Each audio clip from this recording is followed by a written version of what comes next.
கோவை மேட்டுப்பாளையம் சட்டமன்ற தொகுதிக்கு உட்பட்ட குமரன் குன்று பகுதியில் திமுக அரசு செய்த திட்டங்களை எடுத்து கூறி அந்த தொகுதியின் திமுக வேட்பாளர் கவிதா கல்யாணசுந்தரம் வாக்கு சேகரிப்பில் ஈடுபட்டார்.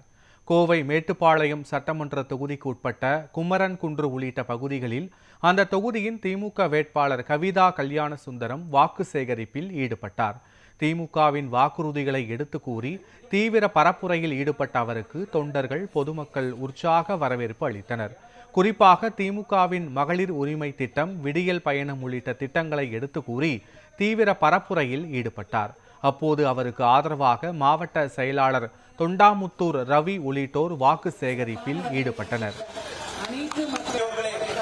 உங்களுக்காக உழைத்திட எனக்கு ஒரு வாய்ப்பு தாருங்கள் என்று சொல்லி உங்களுடைய அன்பு சகோதரி